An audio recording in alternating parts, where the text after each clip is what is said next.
I recently finished the Utawarerumono trilogy, so I talked to a friend of mine about it.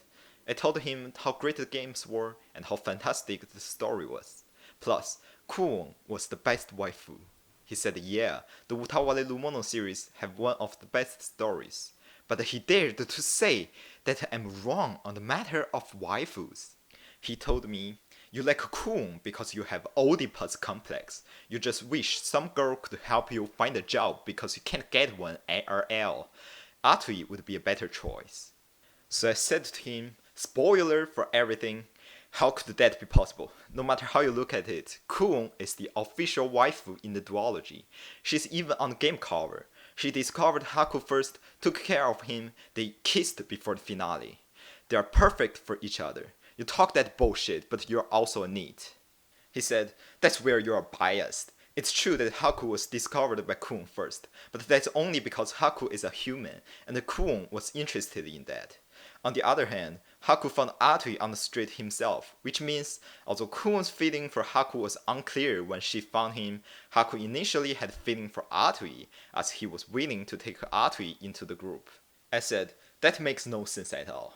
Kuon found out in the second game that the fake Ashtalu was Haku at a glance.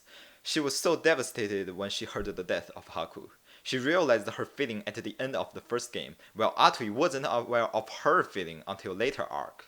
He said, no, Kuon only found out that because Haku slipped on his words, while for Atui, Haku willingly implied to her that he's Haku when sharing that drink on the ship. They were literally on a ship.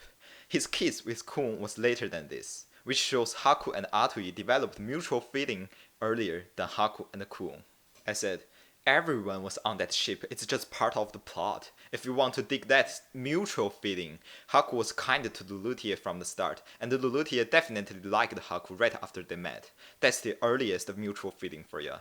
He said, Lulutia and her sister had no chance of winning the waifu war at all.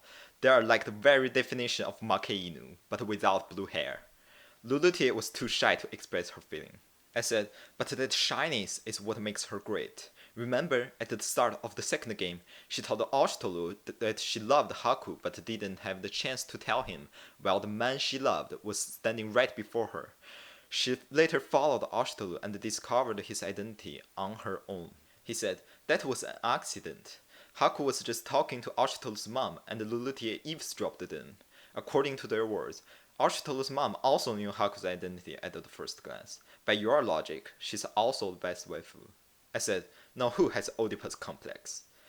Of course, Ashtalu's mom knew Haku was not Ashtalu because Ashtalu was her son. There's no point arguing that. We're not talking about who knew the Ashtalu was fake. We're talking about who realized that was Haku. He said, if that's what you want to argue, Nekone knew Ashtalu was Haku from the start. On top of that, she's tsundere, and tsundere always win. I said, you like Nekone because you're a sick lolicon. Nekone was there when that happened, so of course she knew. She obviously loved her real brother more. He said, that's both false. After the events in the second game, Nekone saw Haku as her another brother and fell in love with him. And I'm not a lolicon. We all know from Prelude that decoys inherit appearance from their mothers. Nekone would end up like Ashto's mom someday. I said, if you like incest that much, why not choose Anju? She made a promise with her uncle before everything starts. He said, Anju is not incest. She shared the same DNA with Haku's niece, and by anime logic, that's fine. I said, no, you made a big mistake. We all watched enough anime to know that love between cousins have no problem at all. But Haku and Anju are uncle and niece. That's one step closer than cousin and cousin. So it's technically incest. He said, fine, but I never said I like Anju. I like huge boobs, so Nosuli the best waifu. She has a lot naked scene, and her seiyuu is Nozomi Yamamoto. Nozomi means hope, so Nosuli has the highest hope. I said, if you like boobs, why not Fumidiru? If you want to talk about seiyuu, then Munechika the best waifu, because we all love Saori Hayami. Also Ululu and Salana.